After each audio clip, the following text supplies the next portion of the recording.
We go. Happy Tuesday to you.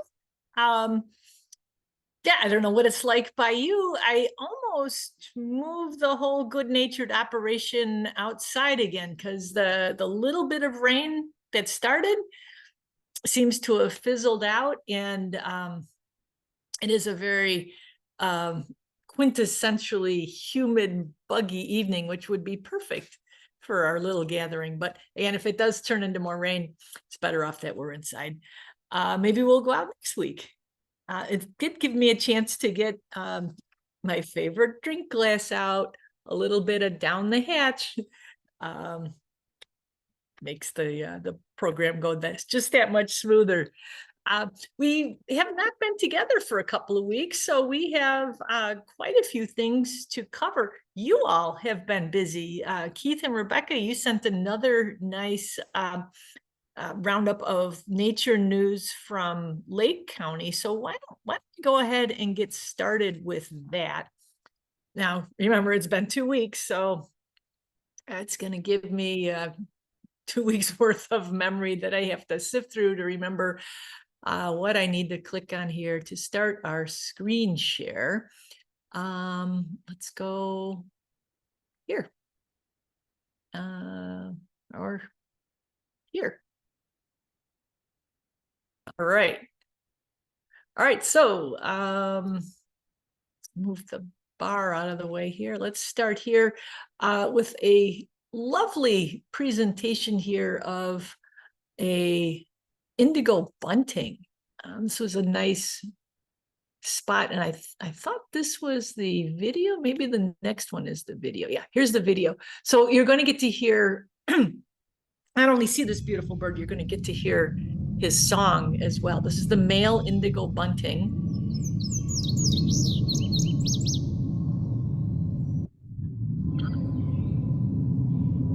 It's a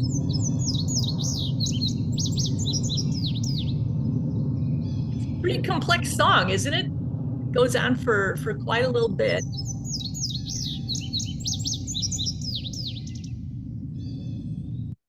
Now, if you've been birding before, or if you'd studied bird songs, well, one, they're not just singing because they're happy. They're singing because they're staking out their territory. They're defending their territory. They're letting all the other indigo buntings in the area know that this place has been claimed. Oh, look at those colors. Absolutely gorgeous.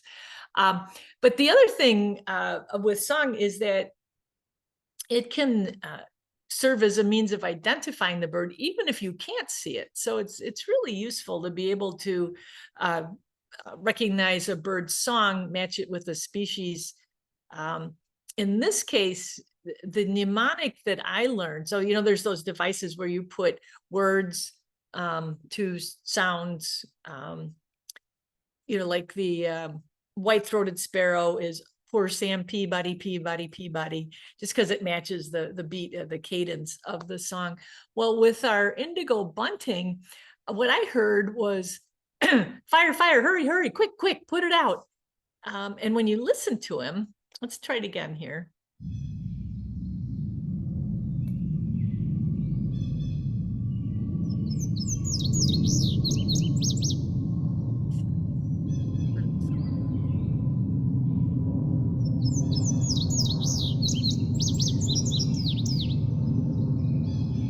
It's pretty complex. Got a lot to say.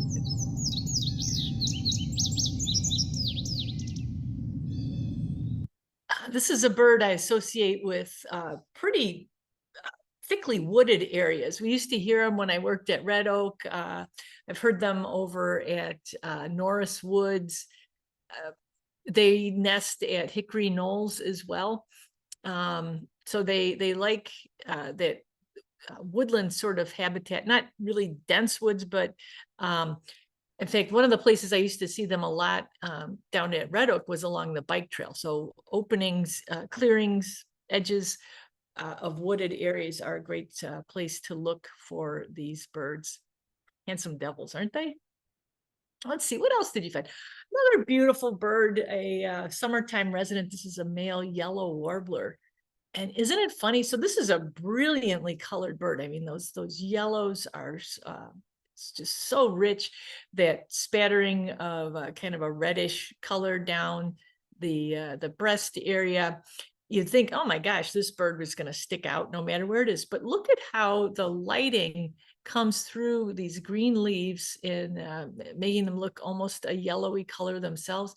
These birds can be really hard to spot. So way to go for not only seeing it, but then being able to get a picture of it as well. Warblers don't always sit still like that. And then here we have mom and pop wood duck. It seems as though they are childless, or some of us say child free. Um, but I kind of wonder if this means, because it's getting a little late. A lot of ducks are rearing their broods now. So I wonder if maybe they had a nest failure. So they're going to try again, or they could be a young couple. Maybe they are opting to not have kids for a while. But there's just no comparison to the colors on the male.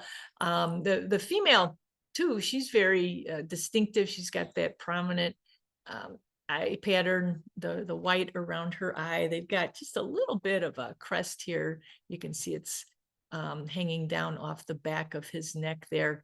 But yeah, these males, they've got, see if we zoom in here.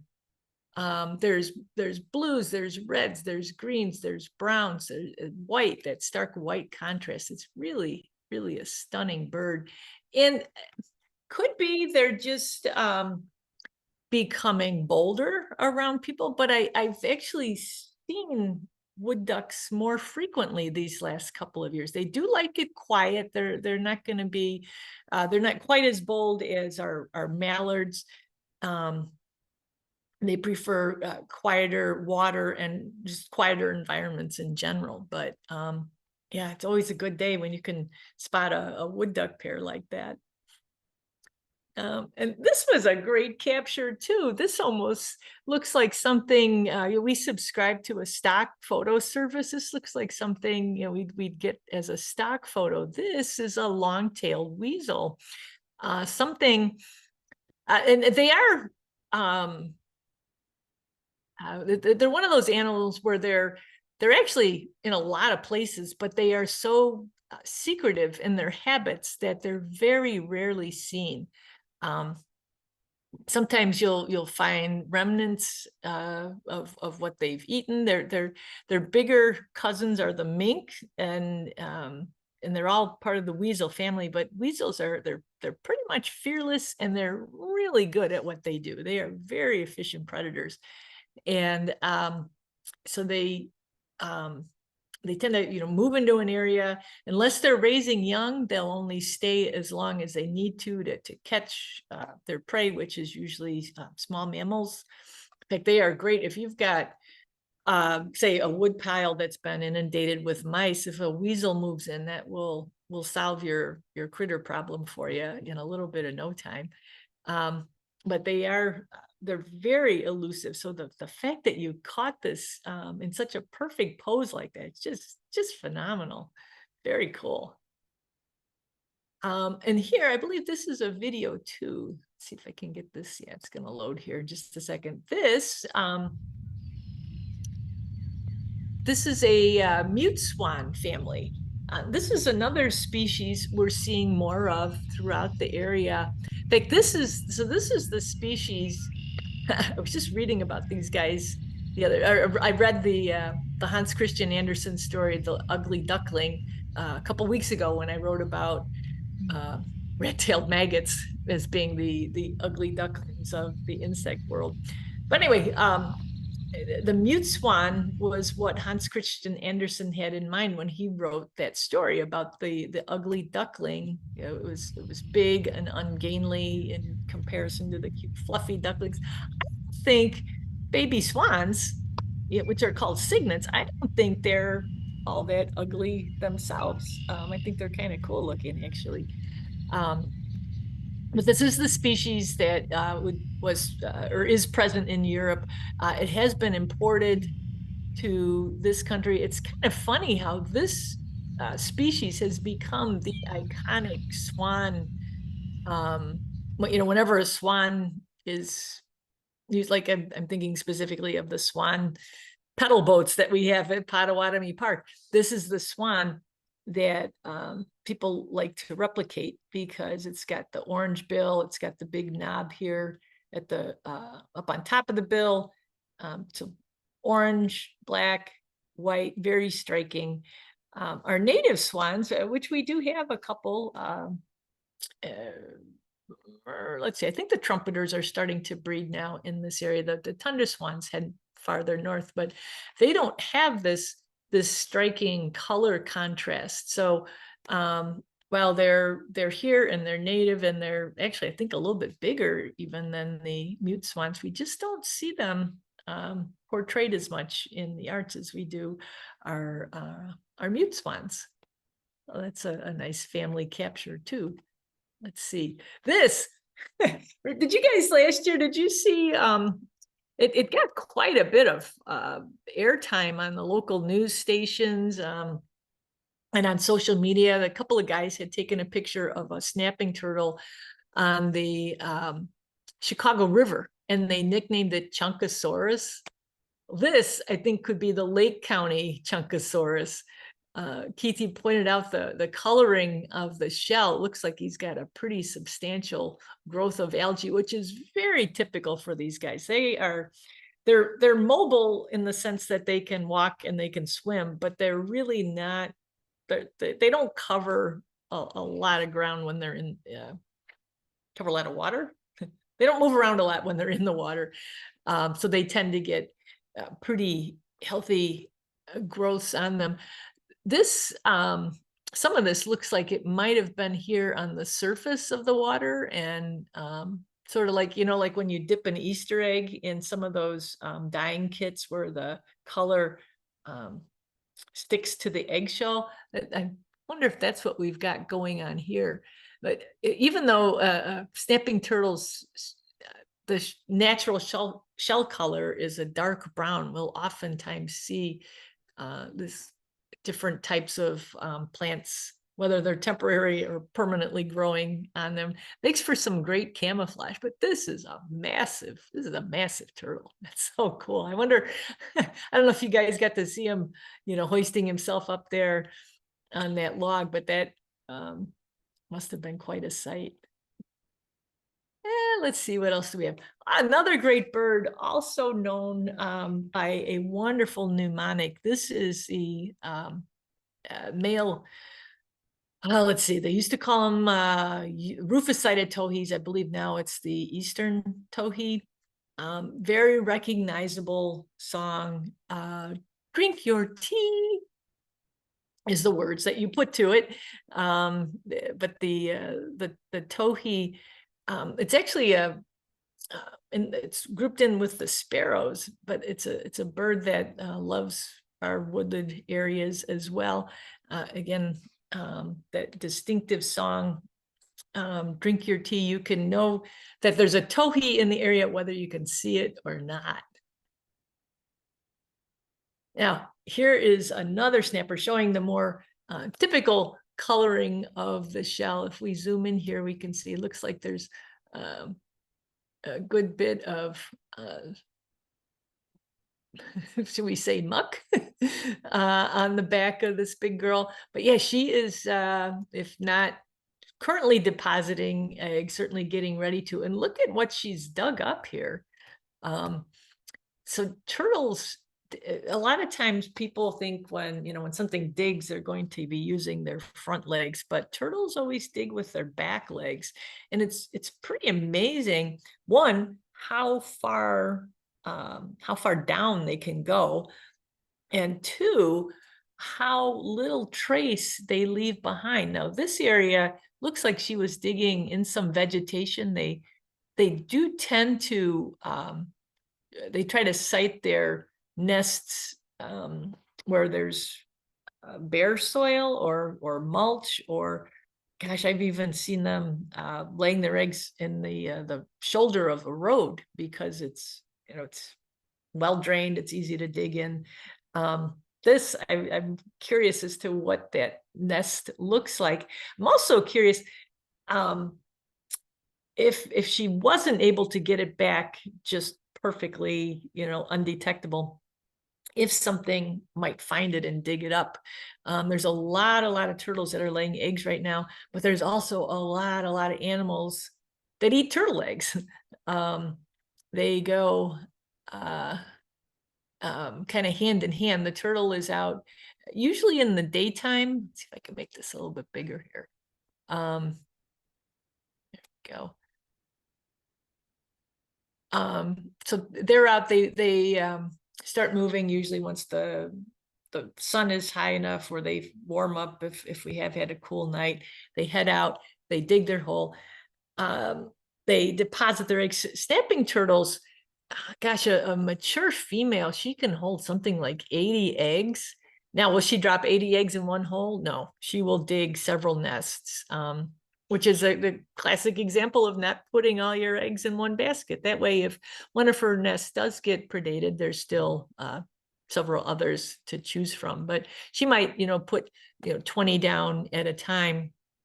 But now we have had a lot of rain, so she might not have had to moisten the soil herself. But if turtles are laying eggs in a dry spell, or they feel the soil could be a little wetter, they will go ahead and wet it.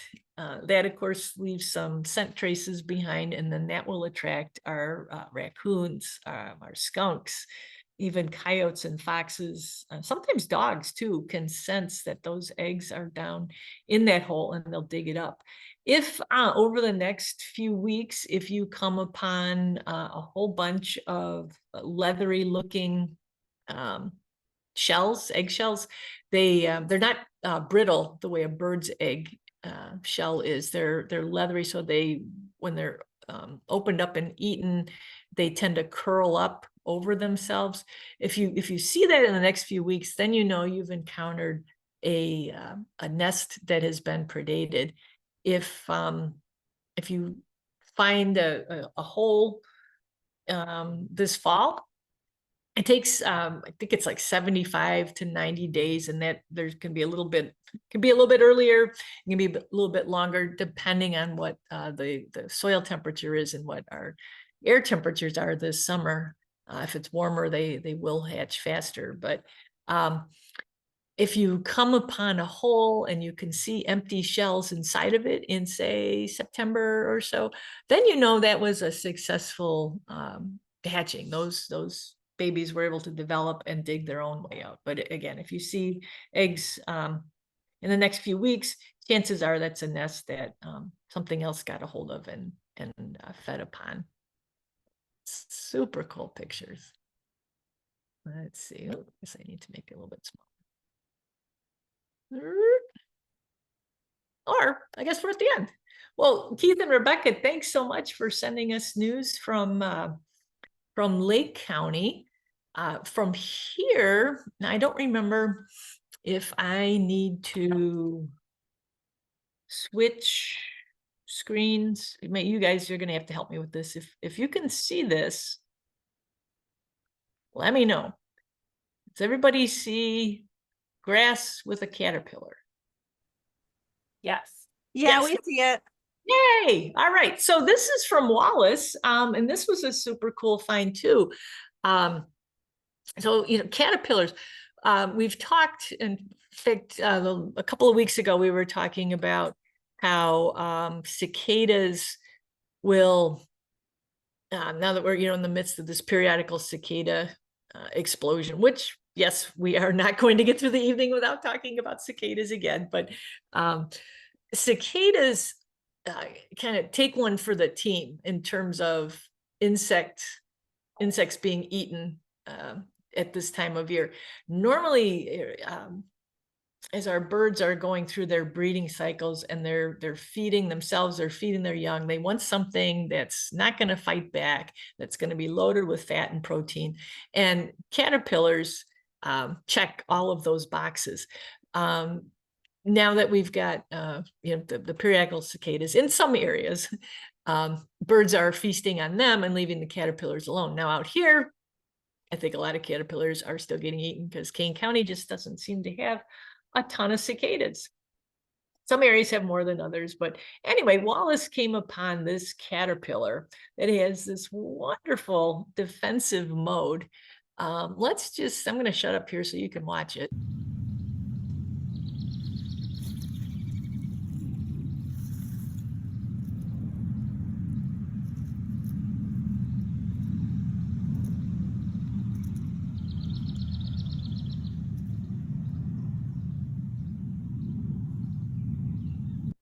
Isn't that cool? It's like, no, no, no, no, no, don't touch me. Leave me alone. Back off. Let's watch it again. So now in the grass, in fact, I'm surprised, Wallace, you were able to see this because even in the grass, it blends in pretty well. This is the caterpillar that normally feeds in our deciduous trees. They have a real fondness for oak leaves. I believe, now I think, Wallace, I had told you in an email that I thought this was an Ilia underwing. I would say 98% sure that it is an underwing moth. I don't though think that it's an Ilia underwing. The underwings, they are probably my favorite moth. They have they're pretty good sized moth. I think they've got a wingspan of about 2.5 or 3 inches. And the top wings, the forewings, look like bark. They have wonderful cryptic coloration, and when the moth is at rest and those forewings are down covering the hindwings, it blends right in with the surface of the bark of the tree that it's resting on. Now, some places that you can look for them and see them pretty easily are on places like garage doors, picnic shelters, structures like that are within wooded areas. The caterpillars themselves, they are also cryptically colored, and a lot of them look like either bark or lichens. But when you flip them over like this, there's usually a pattern. The underwings, I don't think I finished that thought. The underwing moth, the hindwings usually are pink or orange or red. So when the moth moves its forewings up, the hindwings are supposed to they startle predators because the predator isn't expecting to see that shock of color. Sometimes there's stripes within those bright colors too. So even if the animal maybe doesn't see all the colors, they can certainly see the pattern, and it's going to come as quite a surprise because they thought they were just looking at bark. Now the underwings, the Ilia that I mentioned, that's our most common one, and it does have a pretty brightly colored hind wing to it. But the caterpillar on its belly like this, it has traces of pink, and this one is more of a brownish color. So I suspect this might be some other type of underwing, but I don't know exactly which one. There's probably a caterpillar key out there somewhere. This is the underwings belong to the genus Catocala.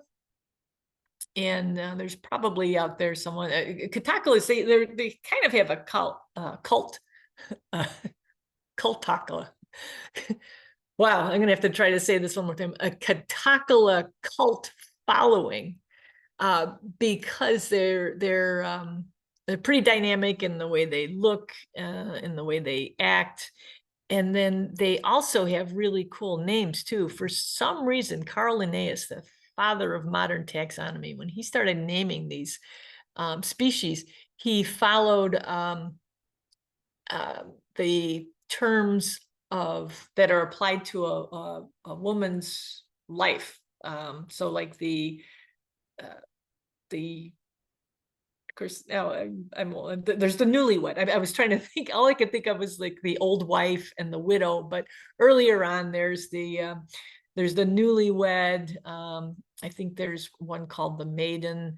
There's a lot of different common names that are then reflected in the specific name too. In fact, Ilia, I don't know if any of you are, and I didn't know this till I looked it up, but if any of you are mythology experts, you might recognize that name, Ilia. Apparently she was the mother of Romulus and Remus. So again, there's lots of interesting cultural connections with the underwing moth. But this behavior, I'm so glad you caught it on video, because it does show just how much they are willing to put on a show and struggle to make sure they don't get eaten. So Wallace, thanks very much for sharing that. Now from here, let's see if we can keep up this good luck with the shares. We'll go to these. Let's go here to our slides from the last couple of weeks. Can I get this to scroll up? There we go. All right, so these are, as usual, these slides are in mostly chronological order, but I did do a little bit of mixing here at the beginning, because it was just kind of funny the way the last 2 weeks played out in terms of cicadas. Now this first photo, this is an empty shed, a shed skin from a cicada down at Fabian Forest Preserve, right here in Kane County. This was on the west side of Fabian. So like where the Fabian Villa is, this is the picnic shelter on that side of the preserve. I had spoken to a group there on Wednesday, May 22nd, as it says there. So we don't need to see all that. What'd I do? All right, let's go back. Let's zoom in here. This shell, and you'll see this with our annual cicadas too. And in fact, a lot of bugs that molt, you can find these. This is these little white strands here. That's the lining or the tube part of their spiracles, the part of their body where they breathe. Bugs don't breathe through mouths the way we do. They have holes on the side of their body, kind of down here, that lets the air go in and out. And when they shed, since those holes are exits to the outside, they have a keratin, a exoskeleton component to them, so they shed as well. So there's a little bit of strand here at the top of the cicada shell. I told the group, our topic was cicadas. I told them in advance, because we booked this a few months ago. I said, I don't know that we're going to be able to find any cicadas, but we can certainly talk about other places to go look. So I did go on a little walk in advance of the talk, and I found that shell and this owl feather. So kind of a little extra bonus, a clue as to what else might be living there in the preserve. This was, again, this was it'll be 2 weeks ago tomorrow. So what was that, May 22nd or so?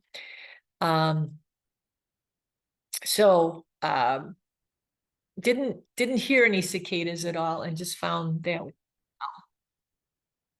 So let's contrast that to later that day. I did a talk. This is down in Darien, Illinois.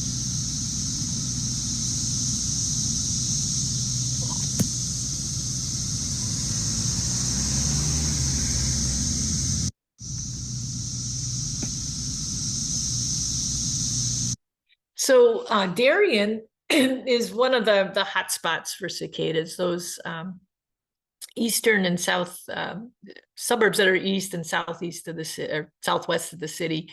Let's try that one more time. That are east of here, but west of the city of Chicago. Really have just millions and millions of cicadas. Driving to Darien, the program that I did there started at 6 p.m. That put me on I-88 during rush hour, which meant that I was pretty much sitting in a parking lot, even though I was heading east and the majority of the traffic was west. It wasn't moving in either direction. So I got off and I was driving through neighborhoods. I was in the Park District van. I did have the radio on, but I could hear this sound over the radio. So I pulled over here by this stop sign, kind of listened for a couple of minutes.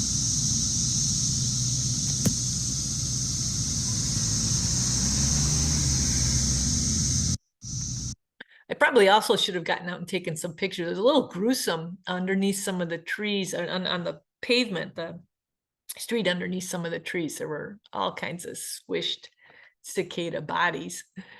So What about this? There's this too. this is excited children voices. They get quite loud, but this was a part of a cicada rescue that they did. These are the Sprouts portion of the Darien Garden Club, the kids group, and they came out as well. And they picked up all these cicadas and then counted them. I believe they weighed them, and then they let them go back in the garden there. This group happens to meet at a church there in Darien that has a nice little sized area for them to garden in as well. So these cicadas were coming up. They were hanging on some of the pots and the raised beds that they had created in this garden area. We did see a fair number with this faulty eclosion, as they say. So eclosion is the word for crawling out or emerging. And I think this is a phenomenon that is just going to get more prevalent in subsequent emergences. The cicadas, as time goes on, landscapes change in between these 17-year emergences. And cicadas, they end up sometimes being very crowded, especially in suburban areas where our trees are, we've got our trees in our yard or our trees on our parkway. And they're almost like islands that these cicadas are feeding on and then crawling up. So there's not always a lot of space, either underground or above ground, for these cicadas to move around. And so we see a lot with this sort of folded wing effect. See, now cicadas, they don't really rely on their wings for dispersal. Some insects, they have to be able to fly either to feed, like a dragonfly, or to spread their species around. These guys, though, it's helpful if they can have wings. So they can move a little bit, but it's not a deal breaker if their wings don't function. The problem is only going to compound itself. If there's a lot of cicadas on a tree and they can't fly away to go to a different tree, then that's where the eggs are going to stay, and we're going to have even more cicadas on that tree 17 years from now. So I don't think it's a great thing, but it's also not an immediate, it's not like it's mass killing cicadas. It's just they just have a little trouble getting around. Looking at this photo, I wanted to also point out, I'm pretty sure this is a male. Now the actual male parts are down here at the tip of the abdomen, but what we can see here, that is right in that lighter colored portion underneath the wing. That is the timbal. He's got one on either side, timbal with a T. That's how he makes his sound. That's how he sings to us. Oh, it's too bad the wing is crumpled, but it's cool that we can see parts like that, huh? And then here's the requisite eclosion photo. This is a fence separating the church gardens from the next door neighbors. Here's those threads again, the inner lining of the spiracles that pops out. The cicada itself, so the eyes are these red pieces here, these red circles, but then right behind it, that's the black pigment that is going to, over the next few hours, that's going to gradually diffuse across the body. And that's how the cicada gets its dark colors. Some people say that those dark spots can function as false eye spots and make the cicada look fiercer. I don't know that anybody's actually been able to prove that that's the case, but it's definitely a cool looking adaptation, and it must have some function like that. or it wouldn't still be there. Garden Club being good residents or good users of this church land that they are. This is all the buckthorn that they've cut down. And we can tell it's buckthorn because of the orange wood. It's a dead giveaway there. It's not the reason I took the picture though. Well, it is one of the reasons, but the other reason was, in being good stewards, they were also spreading mulch. So they put just the weekend before our talk, they had put down a lot of cardboard and spread a lot of mulch. But let's think for just a second, what is going on there on the ground? You can even see, if we zoom in here, you can even see, some emergence holes here. This whole area is just peppered with holes from cicadas crawling out of the ground. Well, the cardboard, if you peel it back, look at all the cicadas underneath the cardboard. So the Garden Club thought they might do some rearranging for at least for the next couple of weeks, so that they can give the cicadas as much chance as possible to emerge and not have to contend with that cardboard impediment. But I thought it was an interesting, here's a closer look at all those holes.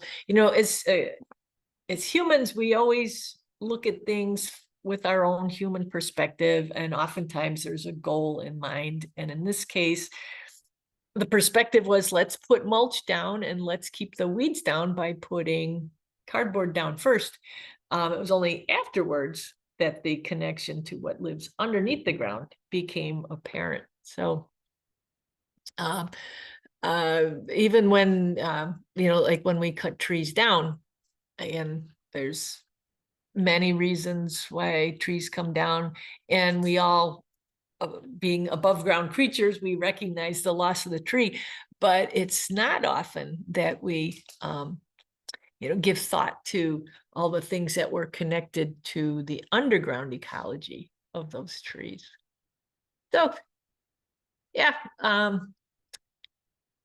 they, I think, did a little cicada rescue there to make them all happy again. Now let's come back. So this is 2 days later. This is the Hickory Knolls Natural Area, wooded area, many mature trees. You'd think it would be wonderful cicada habitat, but due to past, I don't know if it's past land use, or maybe just it was an area that was never that rich in cicadas to start with. There's very few out there. This is one shed skin, and this is one cicada. I think all told, that particular day we might have seen like 6 or 8 cicadas sitting out. Nobody was making any noise yet. This would be like a week and a half ago. It was pretty quiet, but here's, like, let's zoom in here. Have you ever heard about the legends of the W on the cicada's wings? That W is supposed to indicate that war is coming. And it's a kind of a sad commentary on human nature, that there usually is a war during a cicada emergence, but there's usually wars even when there's not cicadas. So it's just the way we people are. But the W was sometimes viewed with fear because a war might be coming. The cicadas were able to portend that. So continuing our look at cicadas, this was a class we held on Saturday. This is actually down at Gunnar Anderson Forest Preserve, which is at the county complex. Local folks here in Geneva. This is where you go to pay your taxes. This is the picnic shelter there, and as you can see in the foreground, this was a, whoops, shoot, I shouldn't have done that. Here, let's zoom in. Just move this up. Let's see, move this up here. There we go. We were talking about cicadas. Historically, and by historically, I'm talking only 17 years ago, but the last time these cicadas came out, this was the area I most remembered hearing them, was Geneva, downtown Geneva, actually. And our plan for this program had been to do an introduction at Gunnar Anderson and then go for a walk up 3rd Street so we could see the cicadas and hear the cicadas. Well, a couple things came up. One, it rained. Rained almost steadily during this whole program last Saturday. And 2, the cicadas on 3rd Street are not nearly as prevalent as they were in 2007.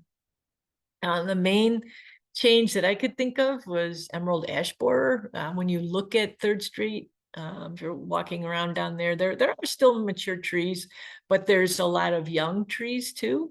And I wonder if the loss of those trees to emerald ash borer may have affected the numbers that we're seeing in town there. I don't know, just a guess. But the reason I took this picture wasn't just because of the cicadas. We did, so uh-oh, I don't need word up.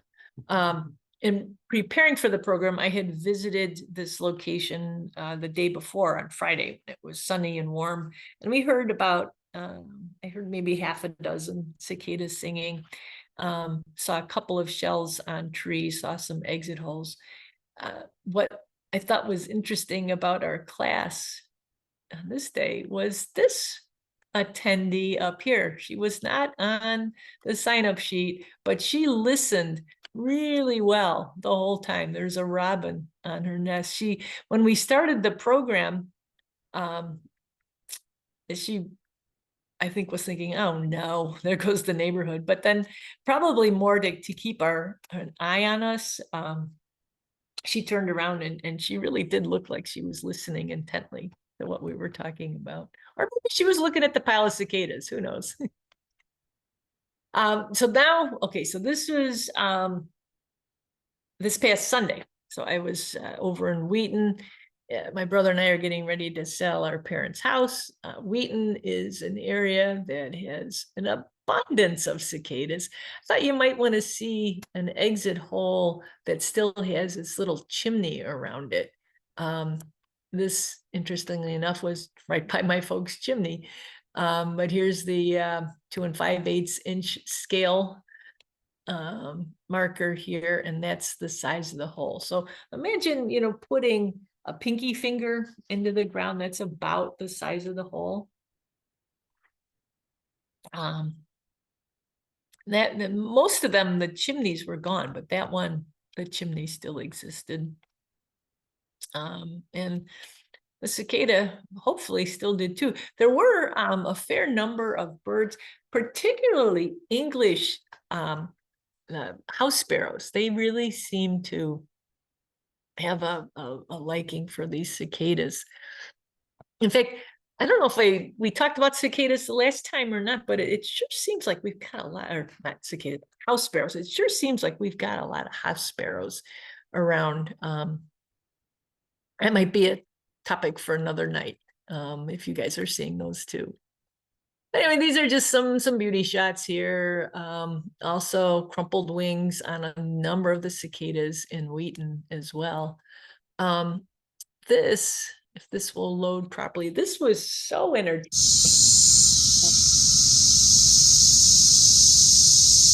guys are just crawling all over each other and flicking their wings.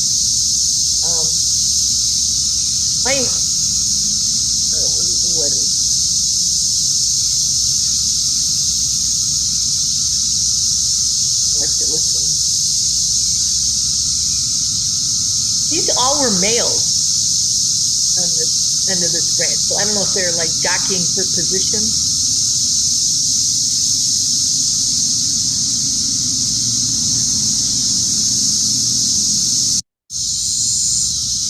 If you can listen, so the buzzing in the foreground and the more the rattling buzz, those are the Caston cicadas. But if you hear that echo in the background, those are the Linnaeus 17-year cicadas. It was really loud. My ears, I didn't realize it at the time, but when I went in the house, the house was quiet and my ears were ringing. That's how loud it was. It's really amazing. Last thing I did before I left that night was I brought the garbage cans in, and I kept hearing cicadas. My gosh, you guys, it took me 20 minutes to roll these cans in, because like, you never consider all the nooks and crannies on garbage cans. But just when I think, okay, I'm good, I'm not going to trap any cicadas in the garage, there would be another one. So this one actually came crawling out. I don't know where he was, but there were cicadas inside. There were cicadas under this lip. There were cicadas down by the wheels. It was just nuts. I thought, wow, I should have started this. I didn't think it was going to take me more than 30 seconds. And it ended up taking me literally almost 20 minutes to clean off the trash and the recycling can. Just be warned, if we ever do get cicadas, and you don't want to harm any of them, it can be a lot of work to make sure they are all safe. So this was this morning. I was walking the dogs this morning. This is 2 blocks from Casa Auto. It's on a wooden fence on 9th Street. That's the only thing. There was an exit hole about maybe across the sidewalk from this, so I don't know if that was from that individual or a different one, but it was, they're just so cool looking. These massive front legs where they crawl out of the ground. Yeah, you can still see the soil remnants across the back. Very cool things. Did not hear a cicada, but I saw one this morning. So yin and yang, many, many, and then few. That's the story of cicadas in this area. All right, let's just see what else we have here. So this, I only took this because I've never seen this before. Spittle bugs on garlic mustard. The spittle didn't smell like garlic. I was kind of surprised. I thought it would. But yeah, just kind of a cool gee whiz sort of a thing. This, I thought I had finally accomplished my dream of seeing a goldenrod gallfly. Let's zoom in here. We talked at length last fall about goldenrod galls. Well, here they are. This is a goldenrod gallfly. However, look at the awkward position that it's in there on that goldenrod. We start to see a little bit more of the story here. You see there's some extra legs involved.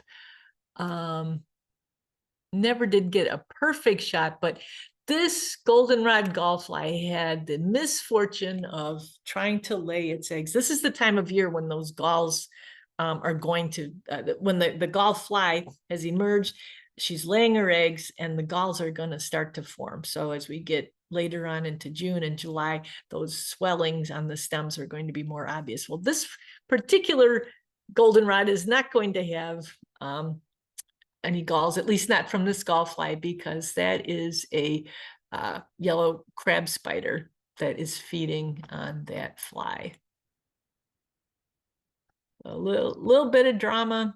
There's always drama and intrigue, though, when we're talking about insects.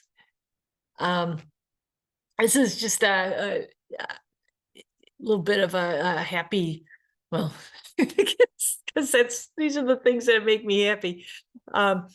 This was last year's bald-faced hornet nest at Fearsing Creek Park in St. Charles. And when I saw it, it was large, it was thriving, but it was right next to a picnic shelter.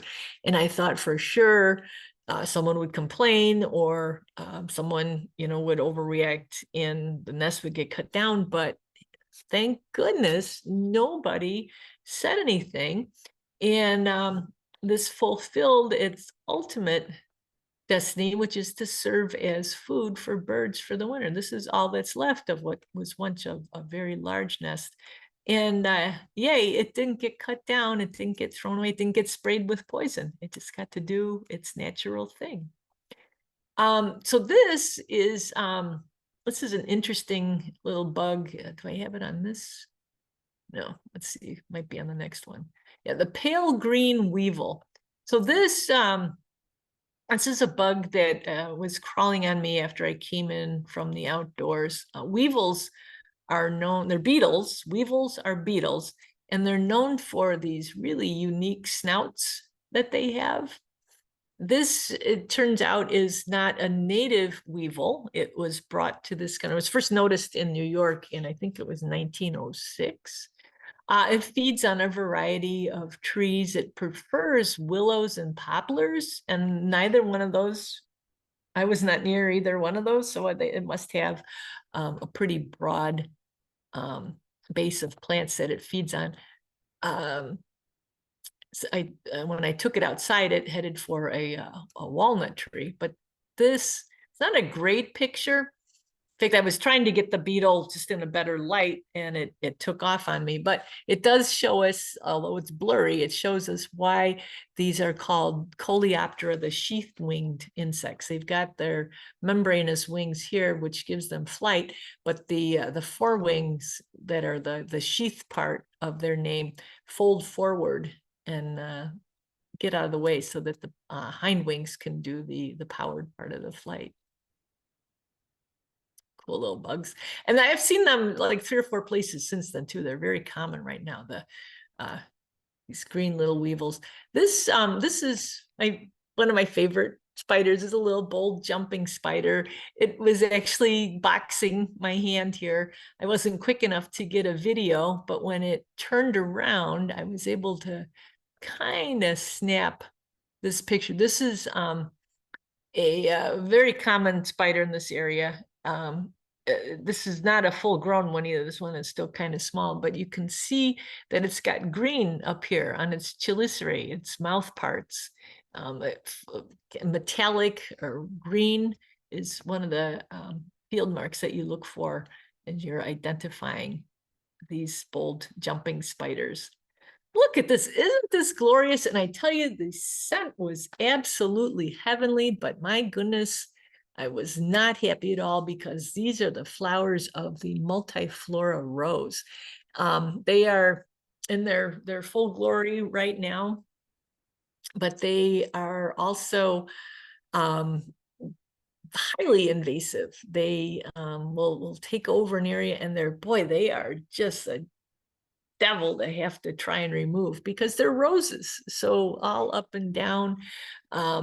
Their canes, their stems, they've got those really sharp skin tearing and clothing tearing thorns. So I remember the first time I came across it, I thought, wow, that is a really pretty plant. And then I saw how much of it there was. This is a plant multiflora, so it has multiple flowers on each stem, and each one of those flowers then once it gets pollinated, it turns into seeds. It's a very popular food with birds come wintertime. That you've probably heard of rose hips. They're high in vitamin C. Well, that's it's like a little hard little berry, hard little fruit that these flowers turn into. Very popular with the birds, which means that the seeds get spread around quite a bit. Keep an eye out for those. Get rid of them if you can. Another heavenly scent, much happier one, is happening right now too. This is our basswood and our linden. This is actually a linden tree. This was down on 3rd Street.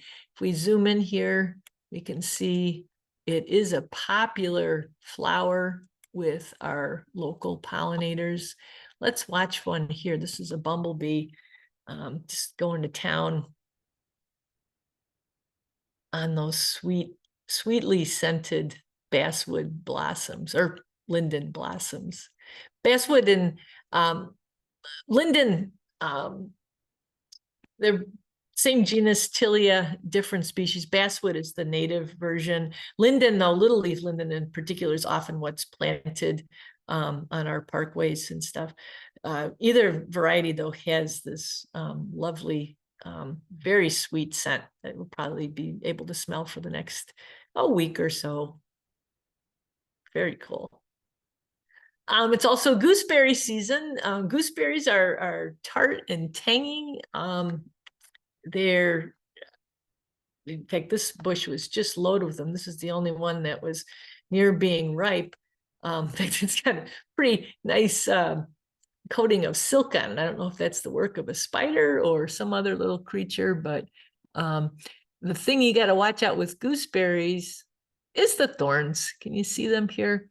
These spines coming out of the branches here, they will serve as a slight deterrent. I would still much rather deal with a native gooseberry than a non-native multiflora rose. I threw this in only because it's like the one grass that I can identify with certainty. This is, let's zoom in here. This is bottlebrush grass, named because it looks like a brush that you'd clean a bottle out with. It's a woodland grass, so it prefers shadier growing conditions. But it is very prevalent right now in a lot of our local woods, Delnor Woods. This was happened to be out at Elburn Forest Preserve. But bottlebrush grass is super cool. This on the next to it here, this is, let's zoom in here. So not so much like a bottled brush, but see how this seed head has, it looks like a thumb sticking out. This is orchard grass, and we see a ton of orchard grass around here too because of our agricultural roots. This is a common forage grass for a lot of farms, a lot of cattle will feed on orchard grass. But it's unusual that we saw the two of them together. Normally orchard grass we'll see, you know, in an open field. Bottlebrush grass we always see where it is more shaded, like in the woods. This was a cute little fungus, wasn't it? This is called stalked scarlet cup, I believe. Oh yeah, I wrote it down, stalked scarlet cup. I looked up, it's not edible. I wanted to see, you know, like what its connections were in the forest. Of course, it is a decomposer. On the Missouri Department of Conservation website, they say that its human connection is that it is pretty. It's not often that they will call attention to aesthetics like that, but it is a very pretty little fungus. These were tiny little cups too. I would say each one of these was less than half an inch around, but that bright color really stood out there on the floor of the woods. Look at the glorious foliage on this tree, but wait a minute, let's pull in a little bit closer. That's all poison ivy. Isn't that a magnificent vine? This is another thing that is absolutely thriving right now. So do be careful if you're out and about and you brush up. Make sure you, if you're brushing up against leaves, make sure you give them a good look first. And if you see leaves of 1, 2, 3, like this, definitely let them be. A little more bottle brush without the orchard grass next to it. Super cool grass. Now this was something I had never seen before, and did a little bit of digging and learned something. This is the hydrangea leaf tear. It's a tiny little moth that lays tiny little eggs that turn into tiny little caterpillars that make these little refuges. They spin silk and they seal these leaves together, and they actually then provide homes for other creatures. The caterpillar lives in there, feeds in there. When it pupates, it comes out. There's the pupal sac there where it left its former life as a caterpillar behind, and flew away. But by creating these little, they're almost like little caves, then spiders and all sorts of other creatures can move in. What I don't know is what we're looking at here. There were 3 of these silken cocoons here that were not, to my knowledge, I don't think the hydrangea leaf tear makes those. I think they're a moth that pupates without a sac like this. If I find out differently, I'll let you know. But there was just all kinds of things going on inside that hydrangea leaf. Pretty cool, huh? Yeah, tightly woven together.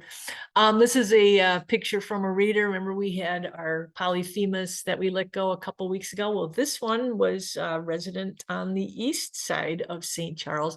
What I wanted to show you, I love how they captured these antennae. So these are the antennae of a male Polyphemus moth, without a doubt. They're broad.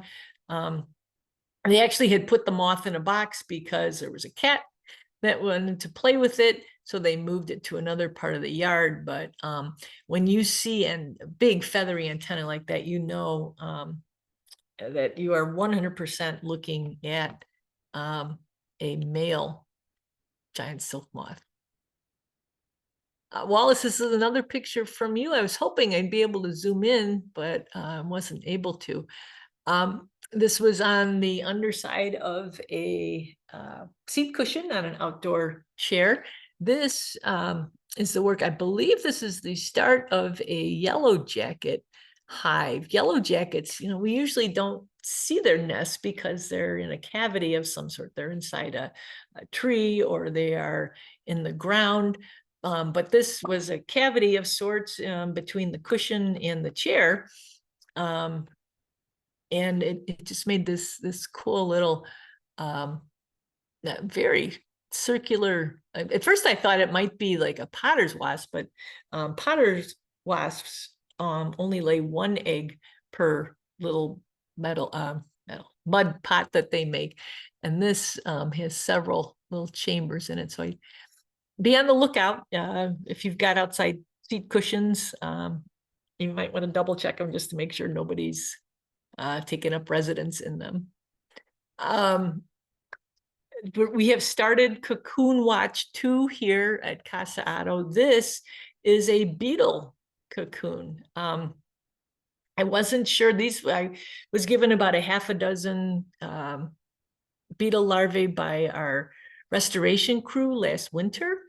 And I kept them in the refrigerator until I set the moth cocoon out. So about May 1st or so, I set this beetle larvae in a bunch of soil out on the deck.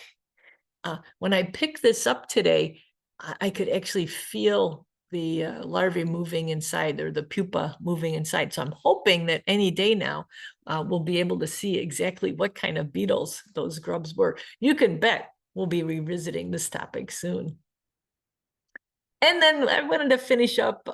It's firefly season. Laura, I know you said you had fireflies in your yard last night. I was at Delnor Woods around dusk, and I was really surprised to not see any fireflies lighting up. However, this is a diurnal firefly. It was kind enough to flip over on its back. And you can see down here at the tip of the abdomen, there's some very reduced organs here in a firefly that lights up. Those would be light producing. In the diurnal fireflies, they have no need for that because they only fly around in the daytime. But that's what they look like on their bellies. This is what they look like on when they are walking in a normal fashion. And I tell you, every time I see this, I don't know if this is going to work or not, it reminds me of this guy. If any of you are SpongeBob fans, this is Plankton. Anytime I see this species of diurnal firefly, this is who I picture. I don't know, maybe I need to get out more. Anyway, folks, I see we have run over, way past bedtime. I don't know if we do have just a couple of quick chats here. Oh, Jerry found a large yellow underwing on the side of your house last week. Super cool. Did it give you a little flash? And then Greg and Kelly. Give me a flash, actually. That's how I saw it. Yeah. Was it brown on the top, Jerry, or was it what is it? Yeah, it's oh shoot. I can look at a picture of it and describe it to you. Yeah, it's kind of like a gray brown. And very much, you're right, it very much looks like bark. Looks like bark. Yeah. They are just amazing. And I was lucky to get the flash because then it closed up its wings and Well, and I think they do that. I remember when I worked at Red Oak, they like to hang out on the fireplace of the picnic shelter there. And even against the rocks, depending on which rock they were on, they did blend in quite well. But then, that's how they scare stuff away. And even whether it's a bird or a human, they'll give that little flash. But sometimes it's just kind of like a half-hearted one. And then they just go back to trying to camouflage and blend in.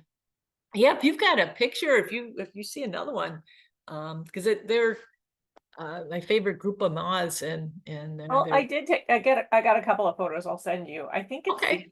an invasive version, or whatever, a non-native version. okay, well, that'd be Still pretty. important to know too. So pretty. All right. All right. And then Greg and Kelly went to Lylacia. The sound meter. Oh my gosh, 116 decibels. Yeah, your ears were ringing, and I noticed too. Yeah, it's a natural phenomenon, but I kind of get it. I still really wish that we had more here, but I get, some people to the east of us are getting kind of tired of it. But wow, 116. That's awesome. I do have quite a collection. In fact, I got in my car. So as I was tidying up at our parents' house, anytime I found a dead cicada, I put it in a cup, and then I put that in the car. And as I was driving home, I'm like, man, I wonder, I was worried like I'd left a sandwich or something in there. And then I realized it was just the decomposition that was starting to occur in those bodies. So not only is it really, really loud, but it is going to get a little stinky there now pretty soon too. But it's all part of the natural cycle, and it's only once every 17 years. So thanks for that. I love putting numbers like that on there, 116 decibels. Appreciate that research and the sharing. Well, everybody, it is now 10 after 9, 10 minutes past bedtime. I so much appreciate you hanging in there for the long haul. Next week, we'll be back. We'll only have a week's worth of nature to talk about, so we should be able to stay within our time frame. Much appreciate your time this evening. Have a great rest of your week. And hey, cheers. Thanks, Pam. Talk to you soon. Thank you. Thanks, Pam. Take care, everybody. Thanks, Pam. Good night.